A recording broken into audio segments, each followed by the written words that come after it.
By September 12th, Larry Silverstein was the landlord of 16 acres of burning rubble and debris.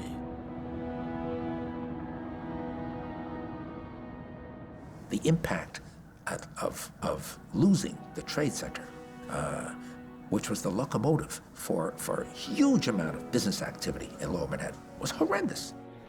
Larry was 70 years old, and many expected him to retire in the wake of the attacks. After 9/11, one of the first things I had to do was sit with my wife. We had a choice to make, that we could either get out there, sail around the world that we wanted to do, or alternatively, we could get on with rebuilding the Trade Center. And she looked at me and she said, you know, you're not going to be happy doing anything else with your life, so let's get on with rebuilding the Trade Center. So as a New Yorker, I said, okay, this is my mission. This is the mission of my life.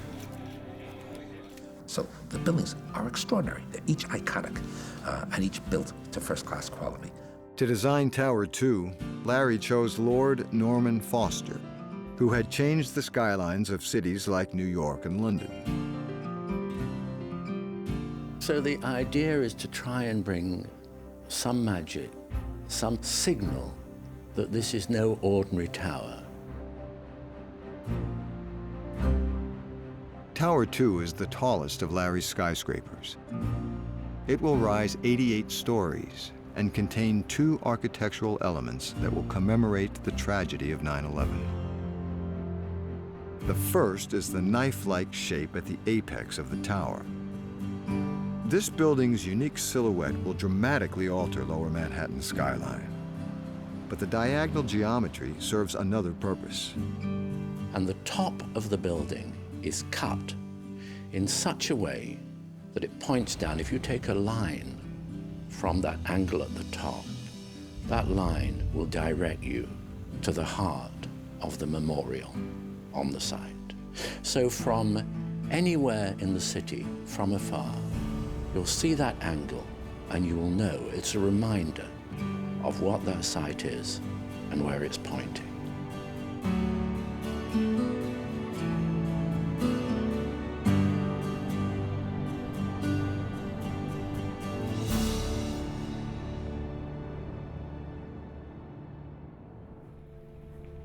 Daniel Libeskind, master planner of the New World Trade Center, enlisted Tower 2 in his plan to create another profound architectural statement.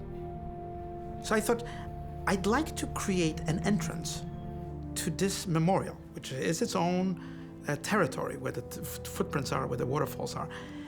Create a space which is marked not in space, but in time.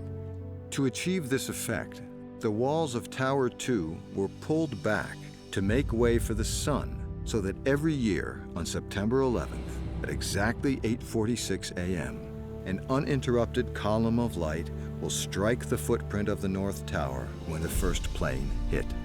What that means architecturally is defining in light kind of a memorial, eternal memorial, because it can never be erased. It's you know, it's as long as the sun is here, the memorial will always be there forever.